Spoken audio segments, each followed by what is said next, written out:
Imagine that a violent storm the size of your state is approaching rapidly, threatening mass destruction of everything in its path. The residents of the southern and eastern United States don't have to imagine, being hit with increasingly massive hurricanes every year.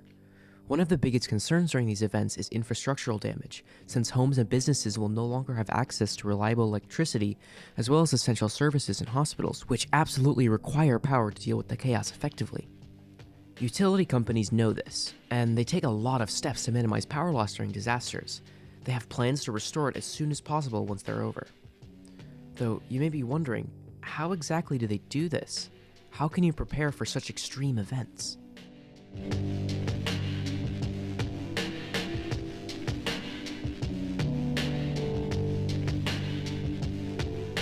For this video, we'll be focusing on hurricanes, but the US deals with many more disasters that can be just as devastating, like tornadoes,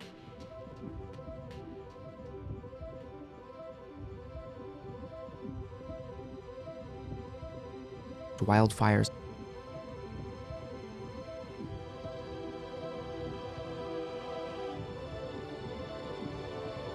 floods,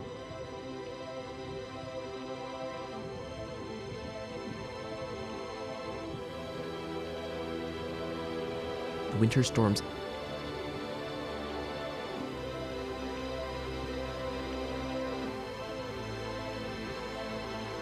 and earthquakes.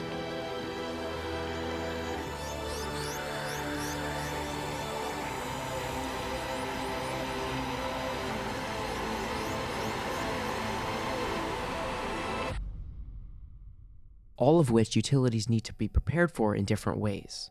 Luckily, in the case of hurricanes, they're usually quite predictable in their paths and strength. Hurricanes form in very specific conditions and only at certain latitudes. They require warm water, low air pressure, and warm, moist air, conditions which typically only occur in certain places during the hottest time of year.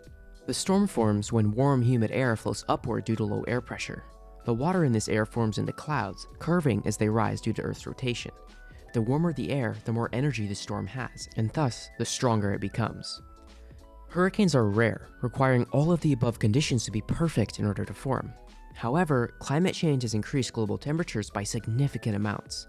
This has led to a 300% increase in extremely damaging hurricanes compared to 100 years ago, and have doubled in frequency since 1980. This means utilities have to focus on preparation more than ever, and investment in hurricane-resistant infrastructure has become far more vital.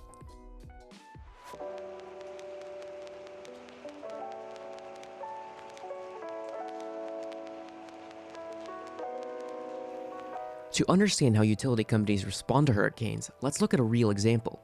In 2022, Hurricane Ian made landfall in Florida as a Category 4 storm, with wind speeds reaching up to 150 miles per hour. It caused widespread destruction across the state, knocking out power to over 2.7 million people.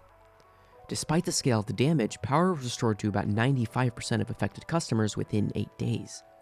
That's a massive operation, and one that requires thousands of workers, hundreds of staging sites, and constant coordination. Still, some remote areas waited much longer. Aging infrastructure and poor coordination in certain zones slowed the process. So while a lot went right, there were difficult challenges that were almost unavoidable. Utility companies don't just wait for a storm to hit. They begin preparing well in advance. Months before hurricane season, they run emergency drills, check equipment, and update response plans. As a storm approaches, companies may begin shutting down vulnerable parts of the grid to avoid electrical fires or further damage. They also reinforce substations, trim nearby vegetation, and move trucks, tools, and workers into safe zones just outside the storm's path. In many cases, they also request backup from other states through mutual aid agreements, essentially borrowing extra crews and resources from around the country. Once the storm passes, the response effort begins immediately. Emergency crews are sent into affected areas as soon as the roads are safe. Their first priority is restoring power to critical services like hospitals, emergency shelters, and water treatment facilities. Technology plays a big role here. Drones are used to inspect downed lines and damaged equipment from the air, while satellite images may help map out the destruction. Crews rely on geographic information systems and software like Atlas to keep track of outages, prioritize tasks, and organize repair teams. But even with all this planning, the challenges are huge. Fallen trees and debris can block roads, making it nearly impossible to reach some areas. Floodwaters can make electrical work extremely dangerous, and workers often face long hours in hazardous conditions. Coordination between state and local governments, emergency services, and utility companies isn't always perfect, especially when older communication tools or outdated software systems get in the way. In some cases, power grids that haven't been modernized are harder to bring back online, slowing everything down. Recovery doesn't stop once power is restored either. Utility companies spend months afterwards replacing equipment, rebuilding stronger infrastructure, and analyzing what went wrong. In areas hit hardest, they may invest in burying power lines, redesigning substations to resist flooding, or installing smart grid technology to detect and isolate problems faster. Each storm becomes a case study in how to do better next time, and with hurricanes becoming more frequent and intense, utilities must constantly adjust and innovate.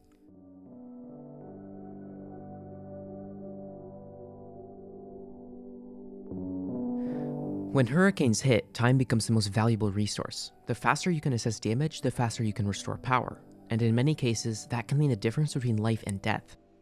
That's where GIS systems like Atlas come in. Utility companies use these systems long before a storm ever forms. As an example, Atlas helps them manage and maintain their infrastructure all year round. The software maps out every pole, substation, transformer, and power line, all tied to real-world GPS coordinates. It keeps a detailed history of inspections, repairs, and upgrades, helping utilities find weak spots and fix them before they become a problem. When hurricane season rolls around, companies use Atlas to prioritize preventative maintenance in high-risk areas and plan how to deploy resources if disaster strikes. Atlas isn't only used before, but also during an active disaster event. When crews go out after a storm, they need to know exactly where to go and what they're dealing with. Atlas gives them live access to field data, allowing teams to view satellite maps, drone imagery, and real-time updates from other workers in the area. Instead of spending hours figuring out where a pole used to be or what equipment was damaged, they can instantly pull up that info on a tablet and get to work. That speed can save lives, especially when hospitals and emergency responders are waiting for the power to return. And the system doesn't just help in the field, it's also a coordination tool. Dispatchers use Atlas to track the location of crews, assign tasks based on severity of proximity, and monitor progress across hundreds of sites at once. The result is a much faster, more organized response with fewer delays and less guesswork. Once the storm is over, Atlas becomes a recovery tool. It allows companies to log every piece of damaged infrastructure, from broken lines to flooded substations. That information is stored, indexed, and mapped, creating a digital snapshot of what needs to be replaced. Utilities can then use this data to request funding, justify insurance claims, and plan long-term upgrades. With Atlas, they have a complete digital trail of the damage and the work being done to fix it.